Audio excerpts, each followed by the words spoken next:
თბილისში უკვე არსებობს ჯორჯ ბუშის სახელობის ქუჩა. მალე მას შესაძლოა შეერთებული შტატების მოქმედი პრეზიდენტის ბარაკ ობამას სახელობის მწვერვალის შეემატოს. საპარლამენტო უმრავლესობის წევრი ახალი ინიციატივით გამოვიდა.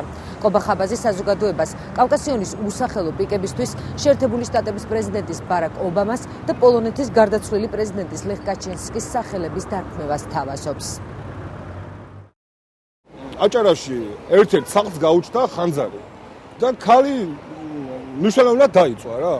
და ეხლა აჭარის ჟანდაცვის მინისტრმა ხო უნდა ტერმინოლოგიის შესაბამისად ისაუბროს, ხო? ისა ჩვენს ავით ხო არ წყვეს უბრალოდ, რომ აი ქალს დაეწვა ხელი ან ფეხი ან კისერი ან რაღაცა. კობა ხაბაზმა თქვა, რომ ქალბატონს დაეწვა წინა და უკანა კიდურებია. აი ეგეთ სერიოზული განცხადება გააკეთა რა, ობამაზეც. ჟურნალისტი ბესო კურტანიძე ფიქრობდა, რომ სატელევიზიო კომენტარი, რომელიც აჭარის ჟანდაცვის მინისტრობის დროს კობა ხაბაზმა გააკეთა, პოლიტიკოსის ცხოვრებაში ყველაზე კურიოზული იქნებოდა.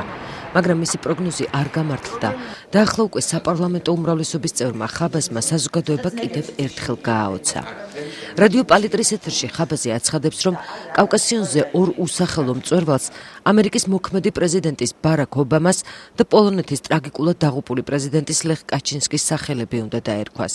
სატელევიზიო კომენტარზე დეპუტატმა უარი თქვა. ბარაკ ობამა არის საქართველოს ერთ-ერთი ყველაზე ახლო მეგობარი სახელმწიფოს, ამერიკის შეერთებული შტატების პრეზიდენტი. საქართველოს უფრო დიდი მეგობარი სახელმწიფო, ვიდრე ამერიკა. ნამდვილად არ ყავს ამაზე არ კომატობ. პიროვნულად შეიძლება ვთქვა, კაჩინსკი მეტი იყოს ეს, მაგრამ ამერიკის შეერთებული შტატები არის გარკვეული საქართველოს სიძლიერის, გარკვეულად ასე ვთქვათ, ერთ-ერთი უდიდესი მხარდამჭერი. საქართველოს სძლიერების, საქართველოს ტერიტორიული სიანობის და აბსოლუტურად ყველა იმ დემოკრატიული პროცესების, რომელიც საქართველოში მიმდინარეობს. ასე თუ განხორციელდებოდა ვთქვათ 5-4 წლით ადრე და ეკნოდა ჯორჯ ბუშის სახელი თუ ეკნებოდა თქმაუდა ალპინისტებს ამისური. თუ განხორციელდება მომავალში, რა თქმა უნდა, ამერიკის მოქმედი პრეზიდენტის სახელი დაეკმევა ამ პრეზიდენტს. სატელეფონო საუბარში კობა ხაბაზმა გვითხრა, რომ ინიციატივა არა მას, არამედ ქართულ ალპინისტთა ჯგუფს ეკუთვნის, რომელიც მან მხოლოდ გაახმოვანა. ცნობილ ქართულ მთასწვრელს ბიძინა გუჯაბიძეს არც ამ ინიციატივის და არც კავკასიონზე უსახელო პიკების შესახებ სმენია რამე. იყო დრო, როცა ის ლენინის, მარქსის და ენგელსის სახელობის პიკებსაც ლაშქრავდა. ვთქვათ, მაგალითად, მე ნამყოფი ვარ მწვერვალებს, ვთქვათ, ლენინის პიკი, მარქსი, ენგელსი, კლარა ცეტკინი, 26 კომისრები, კორჟენევა, რაღაც ასეთ. კავკასიონის სამწუხაროდ აღარ არის ახლა ესეთი მთები დარჩენილი, რომ რაღაც სერიოზული მთა და სახელის დარქმევა ღირდეს რა. რაც შემეხება მე არ ვიცი ეგ ისა, არც გამიგე, არ მოსულა ჩემამდე ეგ ინფორმაცია. რატომ გაუჩნდა ასეთი სურვილი საზოგადოების ერთ ჯგუფს? ამის ახსნას უკვე ჟურნალისტები შეეცადნენ. ჟურნალისტმა მერაბ მეტრაველმა საკუთარ წერილს კვირის პალიტრის ვებგვერდზე პირფერობის პიკი უწოდა. თუ შევარდნაძისთვის მზე ჩრდილოეთიდან ამოდიოდა, ახლაც სტრატეგიული პარტნიორი ქვეყნის გულის მოგებას ხელისუფლების წარმომადგენლები ანალოგიური ხერხებით ცდილობენ. თქმათ უნდათ დაუმტკიცონ ამერიკას ერთგულება, მაგრამ მე ვფიქრობ, რომ ერთგულების დამტკიცება შეიძლება სხვანაირად. ერთგულება შენ შეგიძლია შენს მეგობარს დაუმტკიცო, ისე ან შენ მეგობრობა დაუმტკიცო, მას მოკავშირეობა დაუმტკიცო, ისე რომ საკუთარი თავი არ დაიმცირო. ეს არის მნიშვნელოვანი. თუ შენ უმტკიცებ მას ერთგულებას ისეთი მეთოდებით, რომელიც შენ გამცირებს, ეს უკვე აღარ არის მეგობრობა. ეს არის შენი რაღაც ყმური დამოკიდებულება ვიღაცის მიმართ. და მე არ მინდა, რომ ჩვენ სულ ვეძებდეთ პატრონებს და ვიყოთ ყმების როლში. თვითონ გვინდა, რომ ყავდეს ბელადები და ვიღაცას უკაცრავად და შევეტენოთ. მერაბ მეტრაველს რადიო პალიტრის ეთერში სტუმრად დეპუტატი და ალპინისტი გია თორთლაძე ხავს. ადამიანი, ვინც კანონმდებლობით ცდილობს საბჭოურ სიმბოლიკასთან ბრძოლას. კოლეგა ხაბაზის ინიციატივა მისთვისაც მოულოდნელი აღმოჩნდა. ცოცხალი ადამიანის სახელს მე არასდროს არ დავარქმევ არც მწვერვალს, არც ქუჩას, არც მოედანს, არც ქალაქს.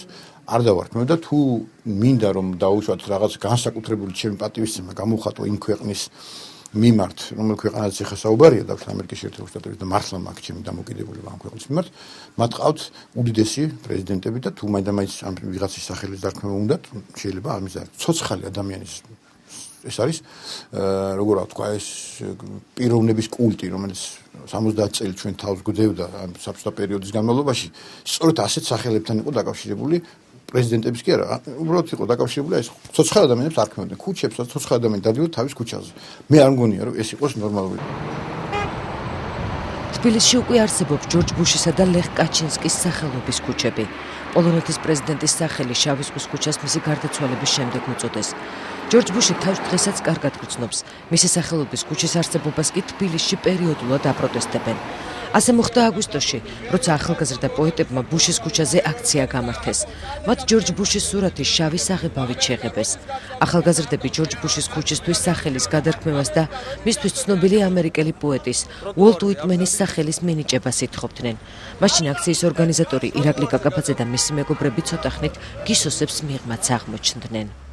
მწვერვალისთვის მისი სახელის დარქმევა ეს რაღაცა ქართული მეტიჩრობის გამოვლენებად უფრო მგონია ვიდრე ბარაკ ობამასთვის კარგი სამსახურის გაწევა.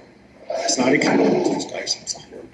საერთოდ ცოცხალი ადამიანის სახელები დარქმევა ქუჩებისთვის და მწვერვალებისთვის თავისთავად არ არის კარგი გამოვლენის გამოვლენა. ის რომ გვაქვს ეს ჯორჯ ბუშის ქუჩა ის უნდა გამოიწვიოს. არ ვფიქრობ რომ ეს ბარაკ ობამას გაუხასდება. კობახაბაზის და ალპინისტთა ერთი ჯგუფის სურვილის განხორციელებას ტექნიკური საკითხების გადაწყვეტა და ხანგრძლივი პროცედურა სჭირდება. თუმცა შესაძლებელია ამ ხნის განმავლობაში სხვა ინიციატივებიც გაჩნდეს. ერთი ასეთი პრაქტიკული რჩევა ჟურნალისტ ბესო კურტანიძესაც აქვს. უფრო უმჯობესი იქნება თუ კავკასიონზე რომელიმე პიტალო კლდეს დავარქვევთ კობახაბაზის სახელს და რატო? იმიტომ რომ ეს რამდენიმე უხერხულობას აგვაცილებს. აი ავიდე ხა რუსი ტურისტი. აი რუსი ძახი რა და რაც იტყვის რომ დალაშქრა ობამა, ხო? არ ჯობია თქვას რომ კობახაბაზი დალაშქრა. მე კიდე ალპინისტებს აუგზავნავ იმას რომ ბუნებრივი მოთხოვნილებები დაიკმაყოფილოს იქ მწვერვალზე როალ და რა უნდა თქვას მე ობამაზე რომ ესქნა? არ ჯობია კიდე მის ინიციატორზე და ნათლიაძე თქვას იგეთივე რამე.